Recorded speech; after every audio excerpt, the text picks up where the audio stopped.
Prazer recebê-lo aqui. Tudo bem? Fala, Miguel. Tudo bem? Como é que você vai? Tudo ótimo, tudo ótimo. Já deixa eu dar um recado aqui ao pessoal, lembrando que é muito importante todo mundo deixar um like aí na live para manter a audiência em pé, também para fazer esse carinho no algoritmo. Se puder deixar um superchat, uma colaboração, a gente agradece muito. Juliano, como é que você está vendo aí as articulações do governo aí para compor maioria parlamentar? Você acha que havia muita expectativa, né?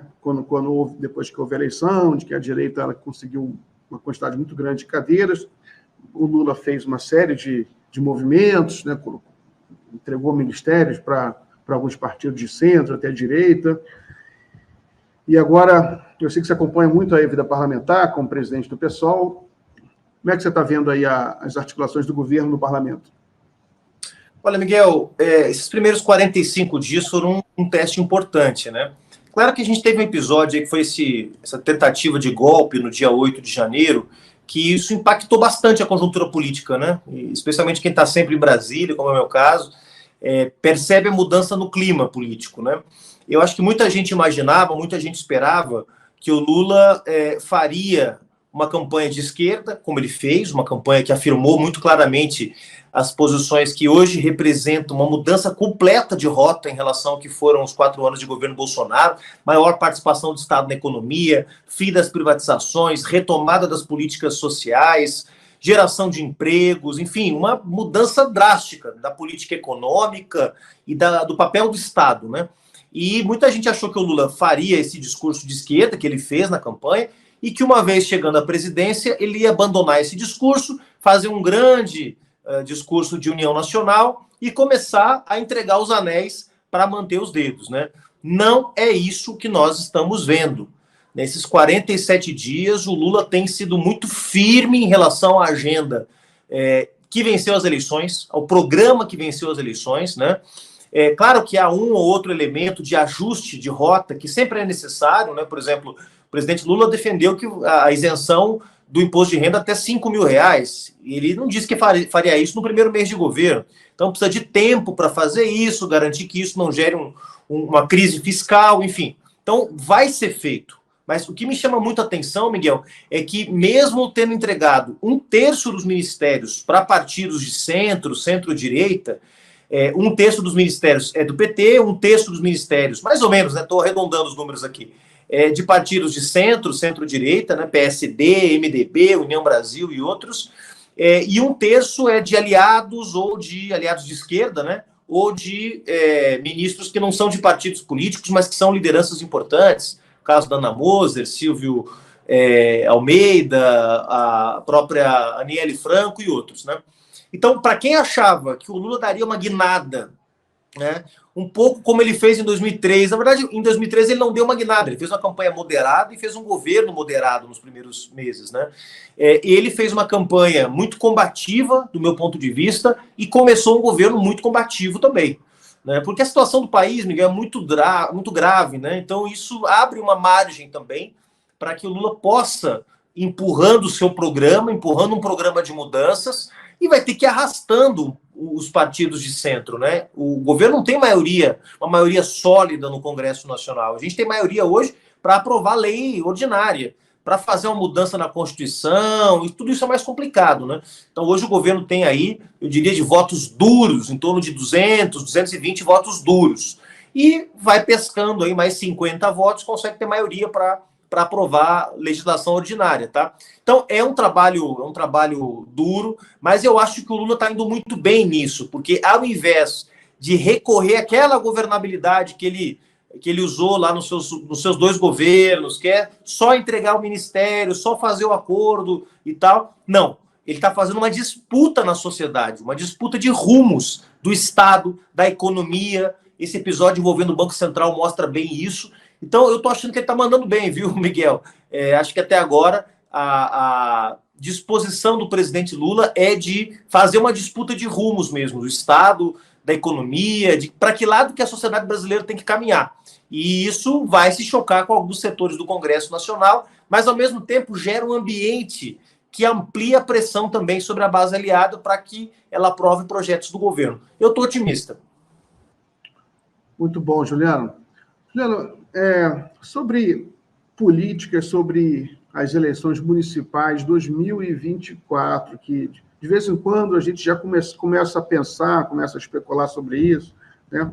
Algumas conversas já começam a ser feitas, algumas articulações já começam a ser feitas. Aqui no Rio de Janeiro, o Eduardo Paes já começou uma série de articulações, uma mudança de cadeiras das secretarias, fez um acordo com o PT e com outros partidos também. Em São Paulo, a gente também tem acompanhado a expectativa do Guilherme Boulos vir como candidato a prefeito, muito competitivo, né, porque ele sempre teve muito voto em São Paulo, teve um desempenho extraordinário como candidato, como deputado, foi o deputado mais votado de São Paulo. Eu queria saber a sua opinião. Você acha que em 2024 a gente vai ser também o primeiro termômetro real sobre o bolsonarismo, né? Sobre o bolsonarismo já nessa era Lula 3. Como você vê? Você está otimista também? Você acha que você vê algum elemento que possa indicar que a esquerda possa avançar em 2024? Você sabe que cada eleição, Miguel, você é um cara que acompanha muito isso, muito atento às pesquisas também, né? Como eu, assim, um aficionado das pesquisas. Cada eleição ela tem uma agenda, tem um conjunto de temas que domina aquela eleição. E o primeiro grande desafio de um ator político, de um candidato, de uma aliança, de um bloco social de forças, é identificar corretamente qual é o tema quente daquela eleição, né? E muitas vezes o tema quente não vai ser favorável para você, vai ser favorável ao teu adversário, em outros momentos vão ser um conjunto de temas mais favoráveis à tua agenda política. Claro que os atores políticos não olham para essa agenda de forma passiva, a gente tenta influenciar, puxa para cá, puxa para lá, né? Mas se você olhar, por exemplo, a eleição de 2016, era a crise da política, né? Aquela crise pós-impeachment, né? Aquele ceticismo, um montão de outsiders sendo eleitos, João Dória, Crivella e outros tantos. Em 2018, a agenda da eleição foi a agenda moral, né, daquela ofensiva reacionária, né, contra os direitos, contra o Estado, contra os valores progressistas. Em 2020, foi a pandemia. E em 2022 foi a economia, os impactos da pandemia, a carestia, a inflação, o desemprego, a informalidade. Eu aposto, Miguel, que a eleição de 24 ela vai ser a eleição dos direitos sociais. Por que eu aposto nisso? Porque se o governo Lula conseguir ser bem sucedido nesses 2 anos, os primeiros 2 anos, 23 e 24, e eu aposto que ele vai conseguir ser, ele vai mudar um pouco a lógica do debate público no Brasil, que vai voltar a ser quais os direitos que têm que ser ampliados, quem tem que pagar a conta, né? Quer dizer, um pouco do debate que a gente viu na primeira década dos anos 2000, né? Se o presidente Lula fizer um bom início de governo, essa vai ser a agenda da eleição de 2024, né? É por isso que o Ricardo Nunes, aqui em São Paulo, candidato da direita, o Ricardo Nunes já começa a falar em passe livre, começa a falar em criar não sei quantas mil unidades habitacionais, porque ele também sabe que a eleição de 24 vai ser a eleição dos direitos. Não vai ser a eleição da urna eletrônica, não vai ser a eleição da mamadeira de piroca, não vai ser a eleição da antipolítica. Vai ser a eleição que vai debater os rumos do Estado. E aí o Guilherme Boulos leva uma grande vantagem. Eu acho que a esquerda, em geral, leva uma grande vantagem. Se a gente conseguir, a partir de um bom resultado do governo Lula, colocar no centro do debate eleitoral de 24, que tipo de governos municipais a gente precisa, que tipo de Estado a gente precisa para fazer que tipo de política pública, isso é o terreno da esquerda, Miguel, porque é isso que a gente sabe fazer. Defender direitos sociais, governar para as maiorias, mudar a lógica do Estado. E eu acho que essa disputa que nós vamos fazer agora em 23 e 24, começo de 24, em relação aos rumos do governo Lula, vai ser fundamental. Quer dizer, se o governo Lula, hipoteticamente, eu não acredito que isso vai acontecer, recuasse dos seus enfrentamentos, começasse a fazer muitas concessões para o capital financeiro e a crise social se aprofundasse, eu não acho que isso vai acontecer, mas se isso acontecesse, a esquerda chegaria muito enfraquecida em 2024, assim como chegou muito enfraquecida em 2016, depois do ajuste fiscal que a presidenta Dilma fez. Ela promoveu o ajuste fiscal e isso enfraqueceu, erodiu as bases sociais da esquerda em 2016. Então, se o presidente Lula mantiver essa toada em defesa dos direitos, ampliação dos direitos, isso vai melhorar a vida das pessoas, a esquerda pode chegar muito forte. E eu não tenho dúvida de que o Guilherme Boulos aqui em São Paulo, como um candidato que expressa isso melhor do que qualquer outro nessas eleições, seja pela sua vinculação com a luta do sem-teto aqui em São Paulo, seja pela votação extraordinária que teve, seja pelo papel que ele tem cumprido na oposição ao bolsonarismo, vai ser um candidato muito forte para defender essa agenda. Muito bom, Juliano. Juliano, uma coisa que às vezes eu sinto falta no debate político, eu sempre falo aqui nas lives, é a questão da infraestrutura e da logística. O próprio Lula, né, deu uma entrevista muito boa ontem para a Daniela Lima. Eu sempre sinto falta isso. No próprio discurso do Lula, né, o Lula fala muito, você mesmo menciona os direitos sociais, o Lula fala a questão do direito das pessoas se alimentarem e tudo, né? Mas eu sinto falta de um discurso sobre a infraestrutura, sobre a questão do transporte público, por exemplo, né? A questão da gestão do lixo. Eu conversei uma vez com uma pessoa que conhece muito a China aqui, é um advogado, não é o Elias, não é outra pessoa, e ele falou, quando na China o governo anuncia uma escola, uma nova escola pública de tempo integral, de alta qualidade, eles não anunciam só a escola, eles anunciam também qual é o transporte que vai levar as pessoas para aquela escola, né? Porque aqui no Brasil eu sinto muita falta disso. Cria-se um novo hospital, mas ninguém fala como é que as pessoas vão chegar naquele hospital. Eu falo isso porque as cidades estão ficando disfuncionais no país, né? Rio de Janeiro aqui, nossa, tem certas horas em que as cidades fica tudo parado. Então, eu fico imaginando a pessoa querendo chegar no hospital determinada hora, né? Chegar no colégio, chegar na faculdade, né?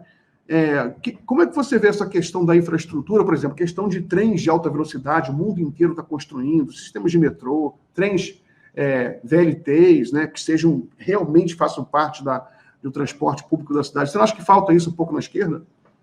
Eu acho que não só na esquerda, né, Miguel? Acho que em todos os setores da vida pública, porque nós estamos falando de planejamento, né? O que o socialismo, o que as ideias socialistas, do ponto de vista da sua racionalidade, tem de superior? Qual é o seu grande ponto forte em relação à racionalidade do capitalismo? É que o capitalismo está fundado na concorrência e, portanto, na anarquia que a concorrência gera, né? Uns quebram, outros ficam bilionários. O socialismo, sua grande vantagem é exatamente a noção de planejamento social, né? De que aquilo que o Estado faz tem que fazer em função de um objetivo, de um propósito, e não só da concorrência intercapitalista, né? E acho que isso falta não só para a esquerda, mas falta para todo mundo que, de alguma forma, fala, né, em nome de um interesse do bem público, ou o que seja. Nós estamos falando, em último caso, porque vocês também só podem pensar em infraestrutura, em obras de longo prazo, porque uma obra, por exemplo, uma ferrovia, se fala muito dos trens de alta velocidade ligando Rio e São Paulo, Campinas, né? Certamente haveria uma demanda para isso, só que esses são investimentos de longo prazo. Para que esses investimentos possam ocorrer, seja com investimento público, 100% estatal, ou seja com participação do setor privado, esses investimentos eles têm que haver um planejamento, seja do tempo de duração da obra, seja dos custos, seja do retorno financeiro que essa obra vai dar, seja dos serviços e dos empregos que ela vai gerar. Então, essa noção de planejamento, ela está muito ausente, em geral, no Estado brasileiro e também na esquerda. Se a gente pensar os grandes planos nacionais, né, vamos pensar Plano Nacional de Desenvolvimento, foi a ditadura militar que pensou esse plano, né? E numa lógica de concentração de renda e de riqueza também, né? Se você pensar o PAC, os planos de aceleração do crescimento, tinha ali uma noção de planejamento, mas muito primária, né? Muito frágil.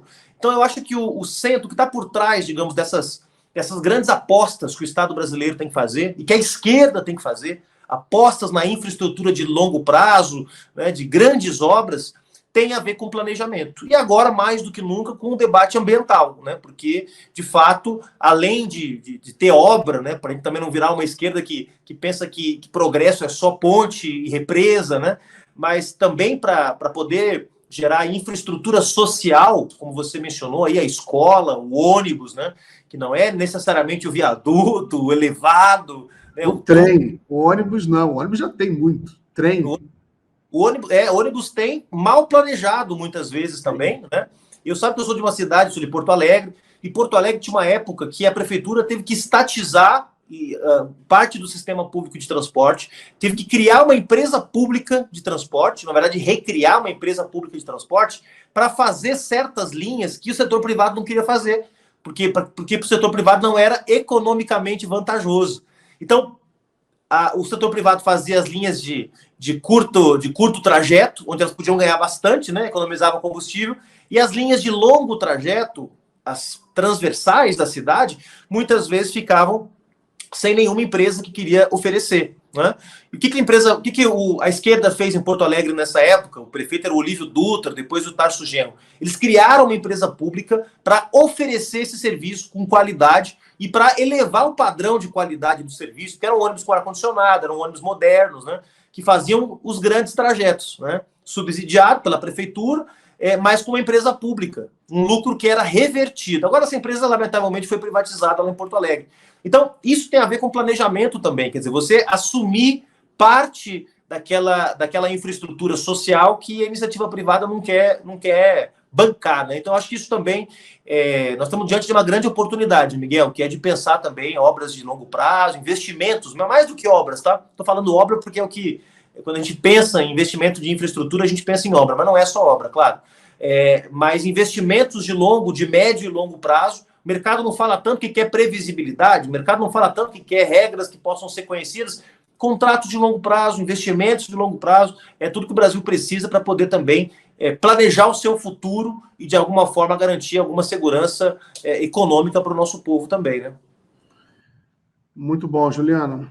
Queria falar um pouco sobre geopolítica com vocês, sobre o Lula, um dos grandes talentos do Lula, inegáveis, né? Até seus adversários concordam, que ele tem uma capacidade de articulação internacional muito grande, ele conhece muito lideranças internacionais, então há uma grande expectativa do que pode ser construído a partir daí. Ele vai encontrar, em 45 dias, ele já encontrou o Biden, encontrou o primeiro-ministro alemão, Olaf Scholz, foi na América Latina, encontrou todos os presidentes, foi em Buenos Aires, em Montevidéu, e agora vai em Pequim, né, encontrar o presidente da China, Xi Jinping. E o que você espera dessa articulação internacional para o bem do país, né? Como você vê a importância da geopolítica para a construção do movimento popular no país? O que o movimento popular pode tirar, pode se aproveitar? Qual é a oportunidade para o movimento popular brasileiro dessas articulações geopolíticas do governo Lula? E eu acho fundamental esse trabalho que o Lula está fazendo, tá? Porque a imagem do Brasil não é só... A gente fala muito de imagem do Brasil, mas quando a gente está falando de imagem do Brasil, não é só que as pessoas passaram a ver o Brasil meio de lado, né? Depois que o Bolsonaro virou presidente, né? É que, de fato, isso afastou investimentos, isso inviabilizou parcerias, inviabilizou intercâmbio de conhecimento, de tecnologia. Os programas que haviam no governo Lula de promoção, por exemplo, de exportação de serviços e de conhecimento acumulado aqui no Brasil para outros países foram, na sua maioria, suspensos, né? Estou falando desde o Ciência Sem Fronteira até o incentivo à exportação de serviços de empresas brasileiras para fazer obras fora do Brasil e, com isso, trocar conhecimento, tecnologia também. Então, tudo isso parou no governo Bolsonaro, né? Eu acho que o Lula tem um grande desafio, que é de reatar essas relações, né? Agora, claro que essas relações têm que ser reatadas, pensando, claro, em primeiro plano no interesse do Brasil, mas também, Miguel, pensando numa nova ordem global.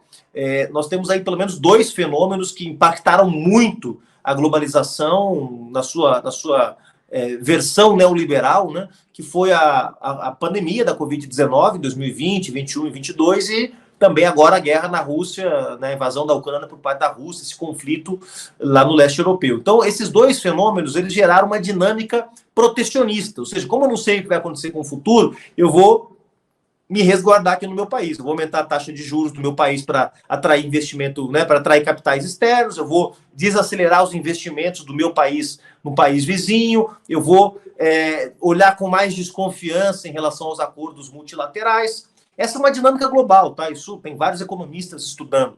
Quer dizer, as incertezas em relação ao futuro faz com que os países se retraiam, né? Os estados nacionais se retraiam e a dinâmica de integração ela perca força.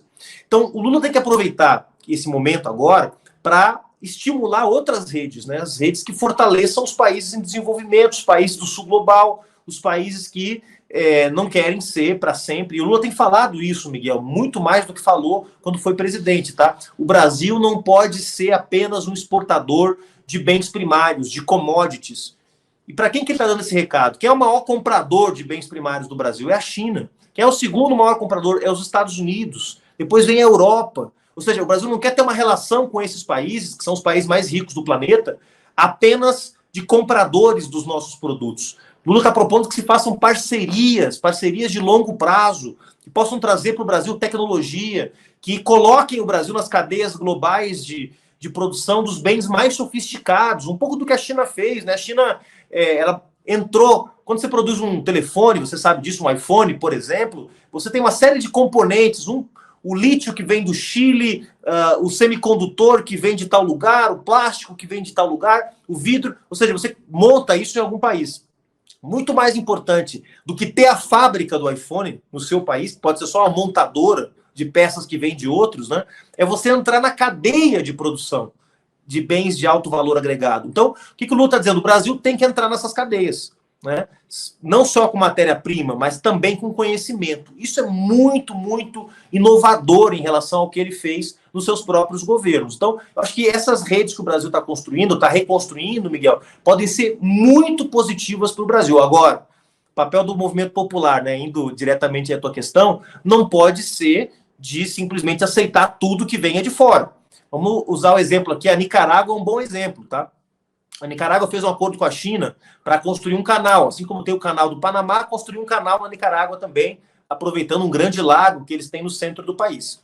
Os trabalhadores tinham que ser os trabalhadores de alto conhecimento, os engenheiros não podiam ser nicaragüenses, tinham que ser todos chineses.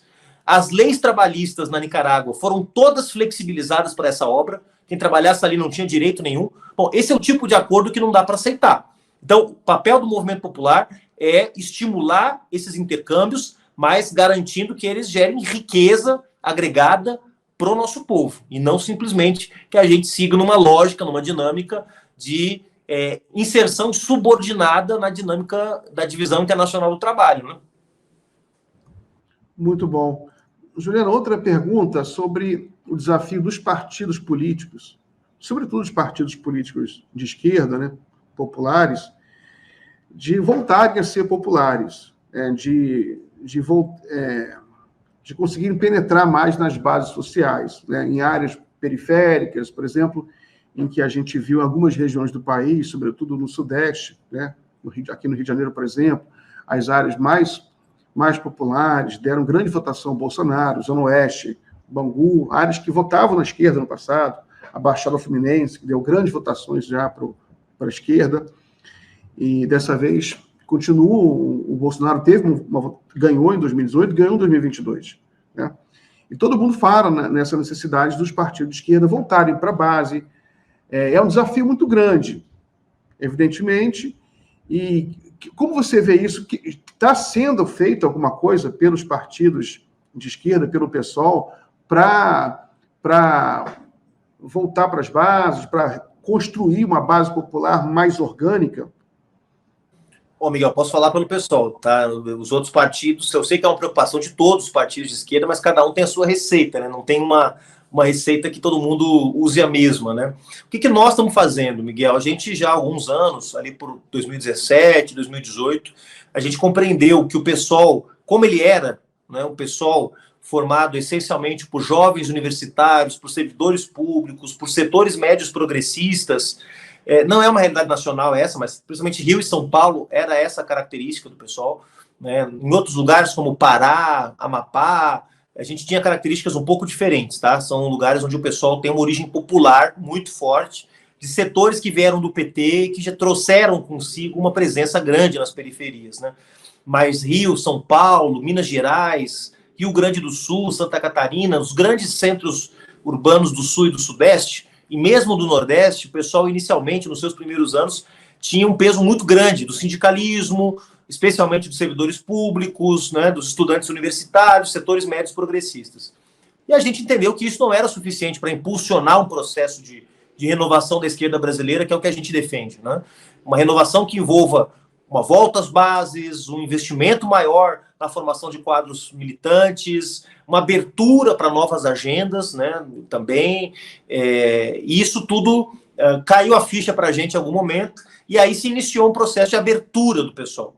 Essa abertura redundou na entrada do Guilherme Boulos e de milhares de militantes do MTST. Então, hoje o PSOL tem uma base periférica, popular, muito forte em São Paulo, Pernambuco, Rio de Janeiro, oriunda, Minas Gerais e outros estados, oriunda do MTST.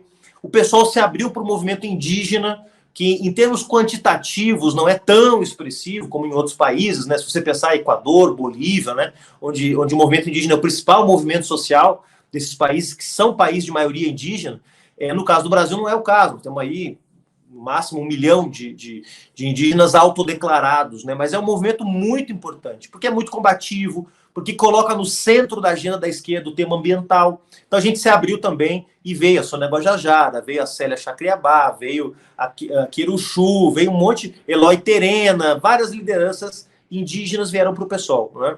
E a gente tem feito esse movimento de abrir o PSOL, sabe, Miguel, para o movimento LGBT, para o movimento de negros e negras, né, colocando o pessoal mais próximo das periferias, né?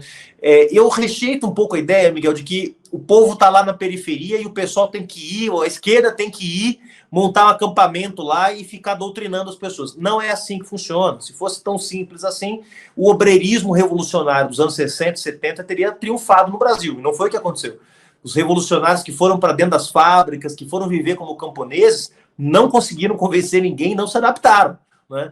Então, eu acho que mais do que a gente simplesmente ir, nós temos que valorizar o trabalho e o conhecimento que o movimento popular já tem. Tem gente organizada na periferia, Miguel, tem gente organizada nos bairros pobres, organizada em torno da cultura, e organizada em torno dos direitos urbanos, né, do posto de saúde, da escola, da creche, do transporte, contra a violência policial.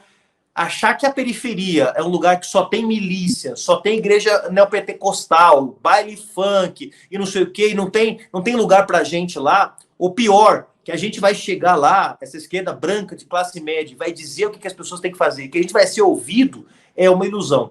Lá tem luta, lá tem resistência, e a gente tem que valorizar essa luta, valorizar essa resistência, ser parceiro dessa luta, ser parceiro dessa resistência, para ganhar a confiança desses setores e poder fazer chegar também nas periferias as nossas ideias. Olha, aqui em São Paulo, 2020, tá? 2020, 2 anos atrás, todo mundo dizia, o pessoal vai fazer uma campanha de classe média, uma campanha universitária, o Guilherme Boulos, se for para o segundo turno, vai fazer votos só na Vila Madalena, na Santa Cecília, em Pinheiros, nos bairros da classe média progressista de São Paulo.